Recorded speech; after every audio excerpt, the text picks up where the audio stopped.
Riders to the sea পরবর্তী অংশ। এতদূর পর্যন্ত আমরা দেখেছি ক্যাথলিন এবং নোরার মধ্যে কথোপকথন হচ্ছিল এবং সেই সময় তাদের মা মারিয়া ঘুম থেকে উঠে আসে এবং বার্টলের খোঁজ করে। তখন নোরা বলে বার্টলে সমুদ্রের দিকে গিয়েছে, এই সপ্তাহের জন্য কোনো বোট কোনেমারা যায় কিনা সেটার খোঁজ আনতে, হয়তো এখনই উপস্থিত হবে কারণ সে অনেকক্ষণ আগেই গিয়েছে।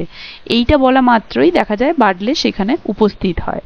Bartley comes in and looks round the room, speaking sadly and quietly. বার্টলে কি করলো, ভেতরে প্রবেশ করলো কটেজের, মানে ওখানে যে বসেছিল ক্যাথলিন, নোরা এবং মারিয়া কিচেনে, সেখানে প্রবেশ করলো and looks round the room, এবং চারদিকটা দেখে নিল। চারদিকটা দেখে সে যেন চোখ ঘুরিয়ে চারদিকটাতে কিছু একটা খুঁজছিল। স্পিকিং স্যাডলি, তারপরে সে দুঃখিতভাবে কিছু বলল, অ্যান্ড কোয়াইটলি, নম্রভাবে। তাহলে বার্টলে ঢুকে চারদিকে একবার দেখে নিল, যেন কিছু একটা খুঁজছিল, তারপরে দুঃখিত মন মরা হয়ে যেন সে একটা কিছু বললো, এবং কোয়াইটলি। দেখো স্যাডলি কেন বলেছে, স্যাডলি বলেছে কারণ এই ফ্যামিলিতে অলরেডি আমরা এর আগের কথোপকথনে বুঝতে পেরেছি প্রায় প্রত্যেকটা মেল মেম্বারই সমুদ্রতে যাত্রা করতে গিয়ে মারা গিয়েছে, এবং মাইকেল মারিয়ার যে পঞ্চম সন্তান সেও গিয়েছে, 9 দিন হলো ফেরেনি, তাই ধরা যায় সেও মারা গিয়েছে। তাই এই জন্য একটা শোকস্তব্ধ পরিবেশ, তাই স্যাডলি এবং কোয়াইটলি। কারণ যদি মাইকেল মারা গিয়ে থাকে তাহলে এই ফ্যামিলিতে আর মেল মেম্বার বলতে শুধুমাত্র বার্টলে বেঁচে আছে, তাহলে ফ্যামিলির পুরো দায়িত্ব এখন শুধুমাত্র তার কাঁধে, তাই সে চুপ হয়ে গিয়েছে। Where is the bit of new rope Cathleen was bought in Connemara? Cathleen, সেই নতুন দড়িটা কোথায় যেটা কোনেমারা থেকে কিনে আনা হয়েছিল? মানে বার্টলে ক্যাথলিনকে জিজ্ঞেস করছে সেই দড়িটা কোথায়। ক্যাথলিন কামিং ডাউন, দেখো ক্যাথলিন এখনো কিন্তু সেই ল্যাডার বা সিঁড়িটাতে উঠে রয়েছে, সেই যে ওপরে টাফ লটে সে রাখতে গিয়েছিল ওই বান্ডিলটা, সে এখনো ওখানে ওপরে উঠে আছে ল্যাডারের মধ্যে, তাই সে নিচের দিকে নেমে এলো। Give it to him Nora, এবং নোরাকে বলল নোরা ওইটা দিয়ে দাও তো দড়িটা।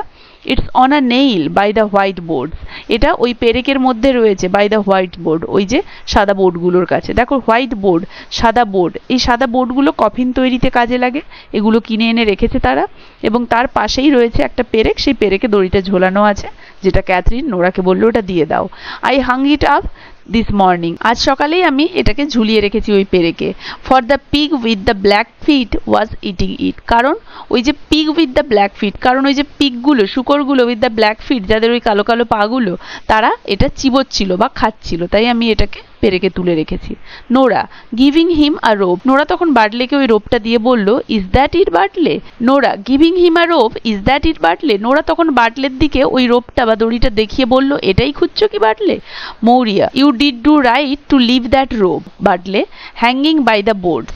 It will be wanting in this place. I am telling you, if Michael is washed up tomorrow morning or the next morning or any morning in the week, for it's a deep grave, we will make him by the grace of God.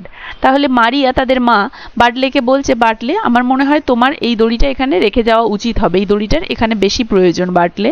Hanging by the boards, আমার মনে হয় ওই বোর্ডগুলোর কাছে যে দড়িটা ঝুলছে সেটা তোমার ওখানেই রেখে যাওয়া উচিত। বার্টলে টেক্স দ্য রোপ, বার্টলে সেখান থেকে দড়িটি নিয়ে নিল। তাহলে বার্টলে যখন সেখান থেকে দড়িটি নিচ্ছিল তাদের মা মারিয়া বলল দড়িটি মনে হয় ওই জায়গায় তোমার রেখে দেওয়াটা উচিত হবে বার্টলে, কারণ it will be wanting in this place, এই জায়গায় এটার প্রয়োজন আছে, এটার দরকার পড়বে এই জায়গায়। আই এম টেলিং ইউ, আমি তোমাকে বলছি, if Michael is washed up, যদি মাইকেলের দেহটা ভেসে আসে টুমরো মর্নিং, আগামীকাল সকালে, অর দ্য নেক্সট মর্নিং, বা তারপরের দিন সকালে, or any morning in the week, বা এই সপ্তাহের যে কোনো দিন, for it's a deep grave we will make him by the grace of God, এটাই হবে তার প্রতি আমাদের গভীর শ্রদ্ধার যেটা আমরা by the grace of God তাকে একটা সুন্দর ক্লিন খ্রিস্টান বিউরিয়াল দিতে পারবো এই দড়িটার সাহায্যে। তাই আমার মনে হয় এই দড়িটার প্রয়োজন এখানে বেশি আছে, তোমার এটা রেখে দেওয়া উচিত ওই স্থানেই। Bartley beginning to work with the rope, Bartley কিন্তু সেগুলো শুনলো না এবং সেই দড়িটা নিয়ে তার কাজ শুরু করলো। I have no halter the way I can ride down on the mare and I must go now quickly, Bartley বলল এইটা ছাড়া আমার কাছে কোনো দড়ি নেই, আমি যে যাবো আজকে এই যে ঘোড়াগুলোকে বাঁধবো তার মুখে যে বেঁধে হাতে একটা লাগাম টানবো সেটার জন্য কোনো দড়ি নেই, আমার কাছে এর কোনো অল্টারনেটিভ নেই, আর আমাকে নিতেই হবে, কারণ আমাকে তো এক্ষুনি যেতে হবে তাড়াতাড়ি। This is the one boat going for 2 weeks or beyond it. and the fare will be a good fare for horses, I heard them saying below. এবং এই যে বোটটি যেটা আজকে যাচ্ছে 2 সপ্তাহে বা তারও বেশি সময় পর্যন্ত এটি একমাত্র বোট যেটা ওই গালওয়ে ফেয়ারের দিকে যাচ্ছে, এবং এই ফেয়ারটা একটা খুব ভালো ফেয়ার ফর হর্সেস, ঘোড়াদের জন্য, কারণ ঘোড়াদেরকে বেচে আমি ওখানে হয়তো এই ফেয়ারটাতে একটা ভালো মতো দাম পেতে পারবো, তাই ঘোড়া বেচার জন্য এই ফেয়ারটা হচ্ছে একটা ভালো ফেয়ার যেখানে আমি যাচ্ছি, আমি তাদেরকে এটা বলতে শুনেছি।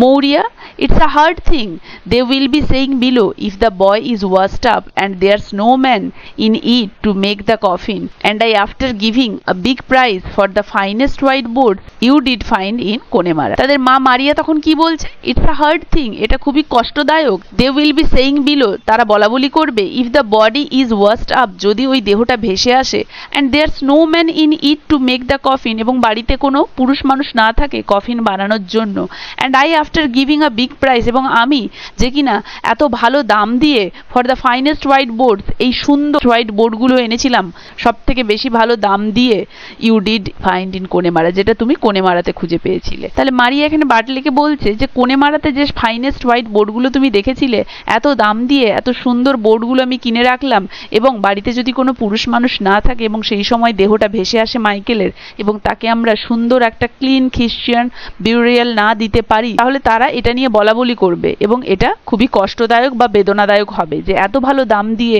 বোর্ড কিনে আনার পরেও আমরা মাইকেলকে সুষ্ঠুভাবে সুন্দরভাবে খ্রিস্টিয়ান মত অনুযায়ী বিউরিয়াল দিতে যদি না পারি।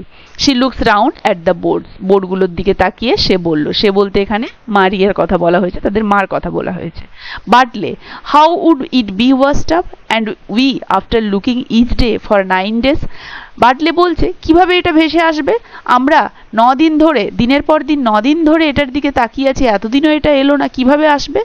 and a strong wind blowing a white back from the west and south, এবং strong wind একটা খুব বড় ঝোড়ো বাতাস যেটা কিনা ওয়েস্ট এবং সাউথ, দক্ষিণ এবং পশ্চিম দিক থেকে বইছে, while black একদম কালো হয়ে, তাহলে কালো একদম ঝড়ের মতো ঝোড়ো হাওয়া বইছে দক্ষিণ পশ্চিম থেকে, এইরকম প্রবল ঝঞ্ঝা সত্ত্বেও 9 দিন ধরে যখন সেই প্রবল ঝড় ঝঞ্ঝা সেই দেহটাকে ভাসিয়ে আনতে পারেনি, তাহলে কিভাবেই সে দেহটা এখন ভেসে আসবে? এটা তো ভেসে আসা সম্ভবই নয়। এত দুর্যোগ এত ঝড় ঝঞ্ঝার পরেও 9 দিন ধরে যখন এলো না দেহটা ভেসে, এখনো সেটা আসার কোনো সম্ভাবনা নেই, এটাই বাটলে এখানে বলতে চাইছে। আজ তাহলে এতদূর পর্যন্তই, আশা করি এতদূর পর্যন্ত কারো কোথাও বুঝতে অসুবিধা হয়নি, সবাই বুঝতে পেরেছো। ভিডিওটা কেমন লাগলো জানাবে, ভালো লাগলে একটা লাইক আর শেয়ার করে দেবে, আর যারা যারা চ্যানেলটা সাবস্ক্রাইব করোনি কাইন্ডলি চ্যানেলটা সাবস্ক্রাইব করে দেবে। এর পরবর্তী অংশ থাকছে পরের ভিডিওতে।